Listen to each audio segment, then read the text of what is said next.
I am a surgeon. I am a surgeon. I am a surgeon. Am I a surgeon? Can you believe it's been 2 years now since The Good Doctor ended? I know, right? Time flies when you're not having bad autism representation flash in front of you. I remember that fateful day on May 21st, 2024, when a large majority of autistic people all around the world breathed a collective sigh of relief at not having to suffer through hearing about this show anymore. Or being reminded of how Freddie Highmore, the actor who plays Shaun in this show, did an advertisement with Autism Speaks, which, if you know anything about that organization and how they view autism as a disease that needs to be cured, should be an immediate red flag. The Good Doctor really served as a pretty big reminder to people that autism doesn't really always have the best portrayals in modern media, even to this day in a lot of ways. But interestingly enough, in more recent memory, a different medical drama has surfaced and has absolutely been making waves in terms of discussion of television, but also just so happens to actually have good autism representation, unlike The Good Doctor. This show is, of course, none other than The Pitt, the widely critically acclaimed medical drama that's been airing on HBO since 2025. In a lot of ways, this show is arguably an inverse Good Doctor, choosing to actually highlight its autistic characters as actual people with truly fleshed out personalities, something The Good Doctor pretty clearly doesn't do. So today, I want to look at both The Pitt and The Good Doctor, discuss why one of these shows pretty clearly handles autism representation a lot better than the other, and also discuss, just in general, what good autism representation should really look like in popular media. But first, are you, like me, very wary of how expensive gaming has gotten as a hobby now? I recently just spent over $200 pre-ordering the new Ninja Turtles game, the new Star Fox game that's finally coming out, which I'm very glad Star Fox is finally getting a big return, and also buying several other games for both my Switch and PS5. It seems now that gaming is the biggest and most lucrative entertainment industry in the world, eclipsing both the music and movie industries combined, it's also, of course, gotten a lot more expensive to properly indulge in over the years. If only there was one singular place where you could find all the best deals on your favorite games and also all the best deals on DLC and add-ons for those games as well. Well, look no further than Aniba, the sponsor of today's video. Aniba is the world's biggest gaming marketplace where you can find tons of different discounts for your favorite games on PC, PlayStation, Xbox, and Nintendo. You can also get great deals on DLC and in-game content for those games as well. I ended up being able to actually snag some great deals on Sonic Racing Crossworlds DLC from this site, which is definitely a game I've been enjoying a lot in my off time. Aniba is a really reliable source for getting all kinds of great deals for your favorite games on multiple different platforms. If you ever need any assistance from Aniba as well, their 24-hour live support team is always there to have your back. Don't wait at all to get in on some of the greatest deals in gaming. Check out Aniba through the link in the description. If you're wanting to get some of the best deals in gaming, especially in today's economy, Aniba is certainly the way to go. Once again, check out Aniba through the link in the description. Let's start this discussion off looking at The Good Doctor and get that out of the way, since that's pretty obviously going to be our quote-unquote bad example here. Widely circulated during its time on live television, The Good Doctor was a medical drama that aired on ABC from 2017 all the way up to 2024 for 7 seasons and a total of 126 episodes. The show actually started live as a Korean medical drama originally before making its way onto American TV waves through Daniel Dae Kim, who also stars in the show, purchasing the adaptation rights to the show, and eventually landing a deal for a full series aired on ABC with the help of Disney and Sony Pictures Television. The show follows a young autistic man named Shaun Murphy who ends up working in a hospital after performing a miraculously successful surgery at random on a man who's been injured at an airport, as seen in the show's premiere episode. After witnessing that Shaun has what the show refers to as savant syndrome, which in the universe of the show basically just boils down to his ability to apparently use his autism powers to operate on an injured individual with insane precision and visualize organs on screen for the very unsubtle convenience of the audience, the lead doctor at a local hospital decides Shaun is exactly the kind of person who should become a surgeon at his hospital. Now, on the surface, especially with how this is framed in the pilot episode of the show, this isn't really a bad thing per se. The chief of surgery at the hospital, Dr. Aaron Glassman, has apparently known Shaun since he was 14 and wants Shaun to work at his hospital since he recognizes his apparent gift, and explicitly defends Shaun against people who are initially suspicious of him, an autistic person working in an environment like a hospital, and are technically being somewhat prejudiced against Shaun's ability to work at the hospital. This wouldn't really be a bad thing on the surface, perhaps being a good humanizing story of showing someone on the spectrum working alongside people in a hospital and being treated as just as competent and just as much of a person as everyone else if Shaun was actually a character in this show. I've discussed this before admittedly, but I think The Good Doctor's biggest problem is that it doesn't really treat its main character, that being Shaun, as a real character whatsoever. He ultimately is just a gimmick used in every single episode of the show to be the magical savant that always knows how to solve every single problem for the hospital, and also is treated uncomfortably like more of a cuddly pet or a soulless robot that the audience is somehow supposed to find adorable as he tells a trans woman that she isn't a woman in a very concerning scene. That's a penis. She's not a girl, he's a boy. This ultimately does seem to be the show's biggest problem consistently, rather than actually showcasing Shaun as a real fleshed out character with real motivations or personality. He's seen as nothing more than a soulless robot, who can magically perform any possible surgery or figure out the solution to any possible operation on a whim. The show also, unfortunately, as a result, perpetuates a variety of myths and things that aren't really true about autistic people as a whole. In fact, one of the big ones the show perpetuates is the claim that autistic people cannot feel empathy. In fact, there's an entire episode in season 2 called Empathy that entirely focuses on Shaun's supposed inability to feel empathy for those around him. You really don't have any empathy for Billy. Empathy is a bad reason to fight for someone. If empathy makes me only want to help patients who are from Wyoming or have ASD, then that's very unfair to all my neurotypical patients from Idaho. What? The episode focuses on Shaun supposedly needing to learn a lesson in empathy, since everyone else who works at the hospital has noticed that he apparently doesn't have any or lacks the ability to empathize with other people and understand and relate to them. There's a moment in the episode where Shaun outright says he thinks empathy is bad when a fellow doctor is doing an x-ray on a patient and talking them through it as well, since Shaun notices that it's messing up the x-ray scan, at least on his end. This is why empathy is bad. You're talking to our patient because you like him, which is causing him to move, which is affecting our imagery.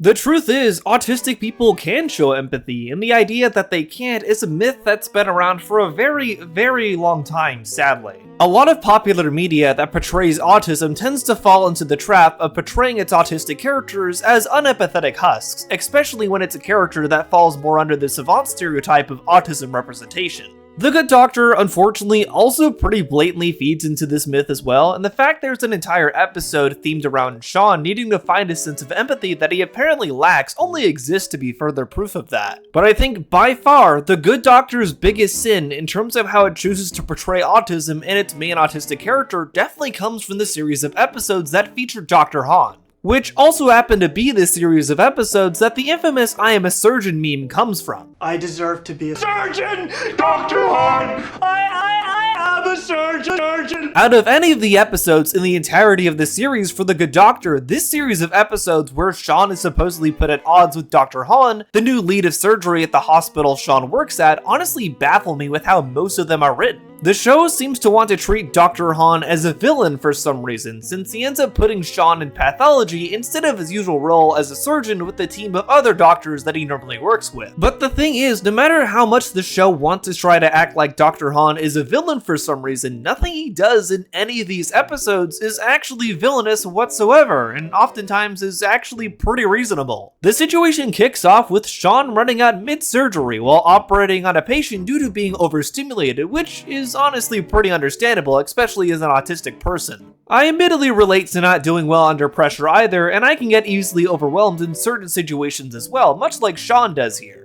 But of course, in this case, this is extremely bad because Shaun has quite literally put his patient's life at risk here. As a result of this, Dr. Han decides to put Shaun in pathology instead of where he was before, which in all honesty isn't really a bad thing at all. Given how Shaun generally operates and the mannerisms and abilities he's showcased throughout the series, it actually seems like he would probably thrive in pathology since there wouldn't be any risk of him being overwhelmed. This position also does allow him to exercise some of his biggest strengths since ultimately he's here to try to figure out what the good solution to an operation is without actually participating in that operation itself. Given the fact the last one did end pretty drastically with him running out and technically putting the patient's life at risk, I think this is actually a good solution here. But for some reason, the show seems to constantly feel the need to show that Shaun has to be a surgeon, he can't be anything else. In fact, his own caretaker gives him some genuinely awful advice, telling him to stand up to Dr. Han after being placed in pathology and telling him to show Dr. Han he should be a surgeon again.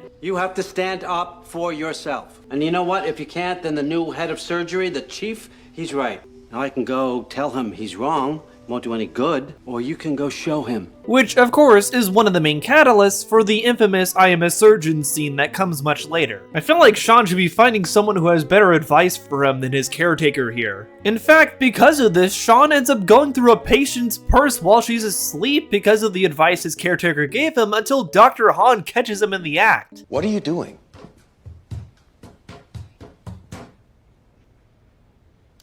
He is now quite literally going through a patient's personal belongings and invading their privacy. Despite the fact the show seems to want to constantly try to paint Dr. Han as some kind of villain here, it's pretty clear you must have a lot of patience for Shaun given all the things Shaun has done here. If Dr. Han was truly a villain like the show seems to want to make its audience think he is, and if he actually wanted to just be rid of Shaun, he probably would have just fired him right from the get-go. It's clear he does have some level of respect for Shaun and does view him as an actual person given the fact he was willing to put him in a different position at the hospital that he thought Shaun would excel at. So again, the fact that the show always tries to frame Dr. Han as some kind of villain really makes no sense whatsoever. This man is somehow on the villains wiki of all things despite doing quite literally nothing wrong. How do we get to this point? But somehow, this still isn't the worst of it, because after Shaun literally invades a patient's personal privacy and belongings, that's when he decides to enter Dr. Han's office to demand his job as a surgeon back, which unfortunately is exactly where the infamous clip spawns from. Honestly, in a lot of ways, and maybe this is just me being overly optimistic, I actually think The Good Doctor might have been able to lean in a slightly better direction if they just kept Shaun in pathology during this series of episodes. It probably still wouldn't have been necessarily a good show, at least in my personal opinion, and ultimately not really good autism representation either, but it might have been at least a little more bearable and possibly even open up room for improvement down the road. At least if only the show just understood how bad they're making Shaun look as a representation of an autistic character by having him do these sorts of things and constantly pushing him to need to be a surgeon again in the context of the show. It's really frustrating to watch, and it's easily my biggest gripe when it comes to this show. Overall, The Good Doctor and its main character of Shaun Murphy aren't really good autism representation in general. They seem more content to lean into a large amount of myths and stereotypes regarding autism and also portray the main autistic character as a soulless savant rather than a fully fleshed out, well-defined character that just so happens to be autistic. But thankfully, that's where the Pitt comes in with an absolutely fantastic portrayal of autism with its character of Dr. Mel King. For those unaware of what The Pitt is, it's a medical drama that debuted in 2025 and really seems to have taken the world by storm. One of the things that has really helped this show stand out amongst the plethora of other TV medical dramas is that each episode is actually meant to represent an actual hour in a shift at the hospital in Pittsburgh where the show takes place, called The Pitt. So the first episode of the show actually takes place from 7 a.m. to 8 a.m. in a shift at the hospital, and the second episode takes place from 8 a.m. to 9 a.m. and so on. It's a really unique format that I think also allows the viewer to get sucked into what it's like working in a busy hospital environment like this, and I'd argue because of this format, The Pitt actually succeeds at being way more immersive than any other medical drama that's come before it. But something that The Pitt also definitely really succeeds with is how it manages to portray autism in a very authentic way with its cast, most notably with the character of Dr. Mel King, who's an integral part of the main cast of the show. The actress who plays Mel in this show, Taylor Dearden, is actually neurodivergent herself, which on its own already gives the Pitt a giant leg up over the Good Doctor in my opinion. One of the biggest problems when it comes to autism content representation in media is that often autistic people aren't actually sought out to portray autistic characters, which often does lead to a lot of the problems we see with autism representations in popular media, just in general. One of the most famous representations of autism in media, that being Rain Man, was played by Dustin Hoffman, who, of course, isn't an autistic actor, but funny enough, his portrayal wasn't even based on someone who had autism. The character of Rain Man in the film was actually based on the real-life savant Kim Peek, who didn't actually have autism, but in fact had FG syndrome, a completely different condition. I've discussed this in a previous video, so I recommend you check that out if you want the full narrative, but in short, a lot of misconceptions about what autism actually is in fact came from this performance in Rain Man, since it was a neurotypical actor basing his performance on someone who wasn't even autistic. As far as autism representation that I've covered on this channel goes, outside of things like Love in the Spectrum of course, since the whole gimmick of that show is having autistic people date each other, the only thing I can think of where there was actually an explicit effort made to cast an autistic actor and an autistic character came from the movie Ezra, which technically did feature good autism representation, at least in the fact that the main child character of Ezra was actually played by a young autistic actor. However, that movie, which I've reviewed a while ago here on the channel, has plenty of its own issues on its own, specifically with its really awful portrayal of autism parenting. There's a lot of different issues with that movie's portrayal of autism parenting, specifically with how it shows the dad constantly trying to overstimulate his son, and quite literally using him as a prop in his own stand-up comedy show at a club he goes to. Stand up and take the wig off, Ez. Stop talking about me! Try to have a little respect, okay, Ez? I'm up here humiliating myself to give you a better life. All right? I'm good to you, you little prick. How are you good to him? You just brought him to this club against his will, and now you're up on stage actively making fun of him. And just in general, honestly being a pretty terrible dad overall. So really, despite the fact that Ezra has an authentically cast autistic character in it, it still isn't really a good movie whatsoever. So it's honestly really refreshing to finally see a piece of media like The Pitt that does make an effort to cast autistic characters and isn't showing them being mistreated at all or using them as a prop, and ultimately just lets them be fleshed out characters who are truly involved in the show's narrative. When playing the character of Dr. Mel King, Taylor actually specifically stated she wanted to avoid falling into the traps that other portrayals of autism on television had done before, and she wanted to be able to give off a much more natural, relatable feel to the audience. I'm neurodivergent, so it's always bugged me, and still, there is a show that will not be mentioned that I saw, and I was like, wow, they're really trying to play autism there in a very unflattering light. I'm a surgeon! Given the fact she is also neurodivergent herself, this really helps the performance feel authentic and lets the audience really appreciate her performance and get invested in the character she's playing.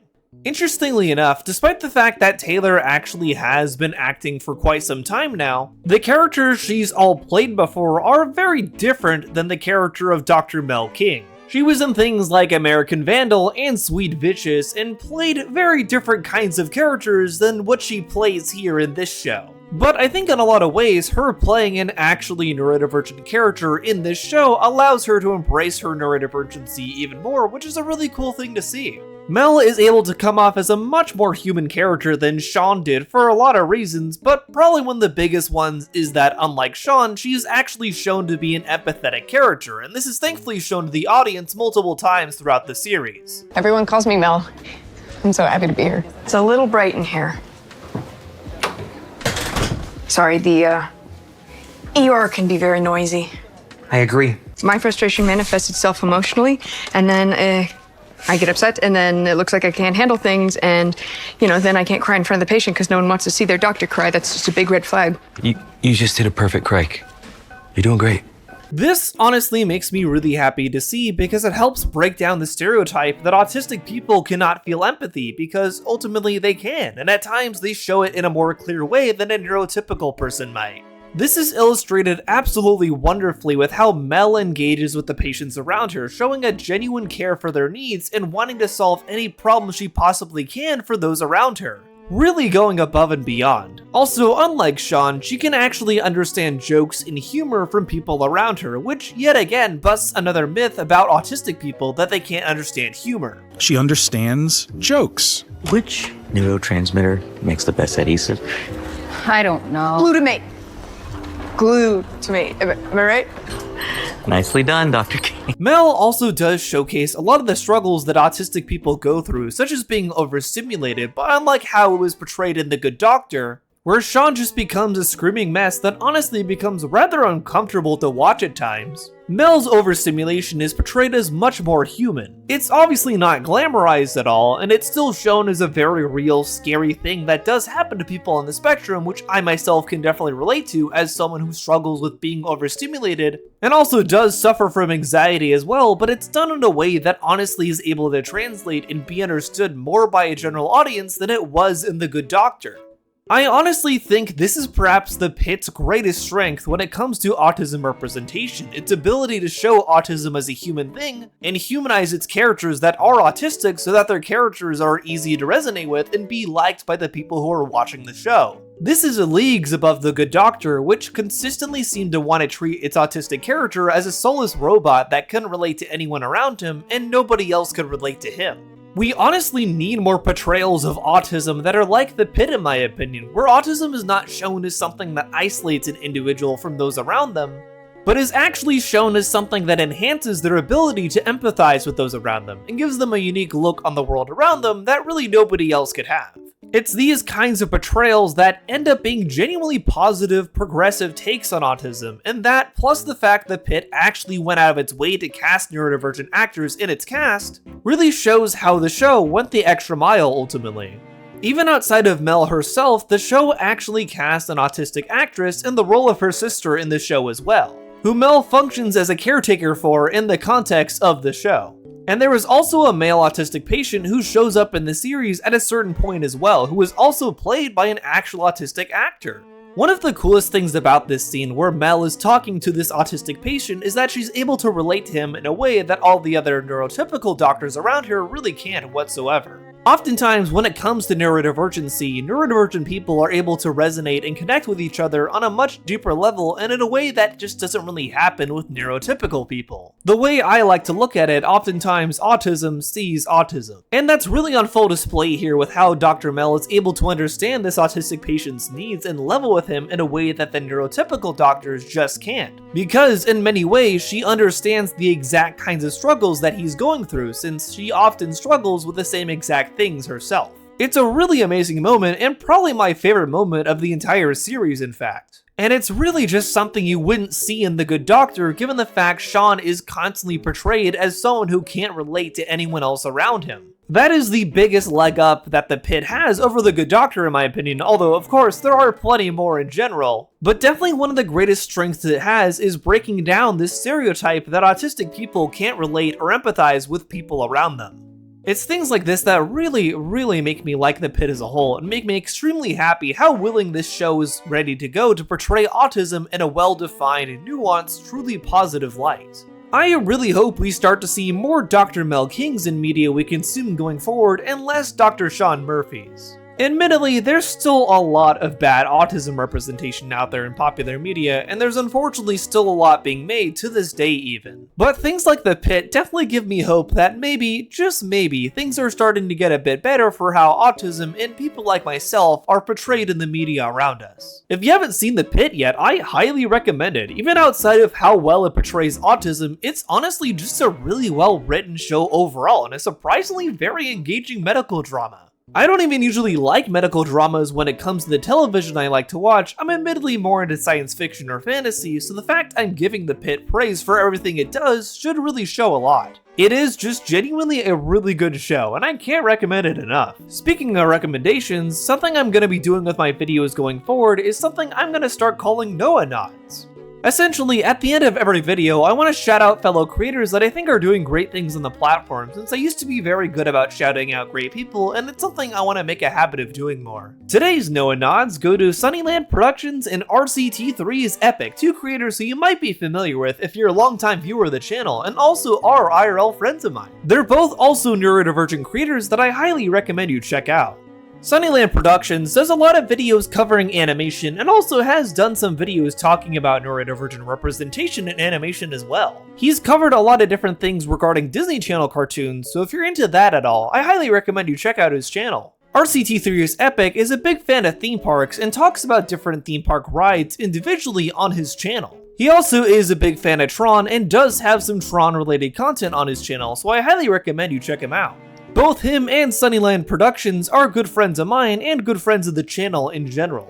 I'm hoping I can take opportunities to highlight good creators more with my videos here, since that's something I like to do in general. Regardless, I hope you enjoyed this video about the autism representation featured in both The Pitt and The Good Doctor, and I hope you learned something new from it as well. If you liked this video, be sure to give it a like and also consider subscribing as well. I do lots of videos like this in general, often covering film, animation, games, and things like that, so if you like this video, you'll probably like the other videos I have planned as well. The next video I do will probably be another autism related one, since I've been wanting to look at the concerning trend of fans diagnosing their favorite celebrities with autism. Yes, this unfortunately is a real thing, and it also causes a lot of misinformation on autism, as you could probably imagine. The other videos I have planned are probably a review of Mandalorian and Grogu when that comes out, and also I want to do a video talking about Jello Apocalypse's different media criticisms and how they're not really media criticisms in general. That's a video I've been working on for a while now and hopefully will be up within the coming months.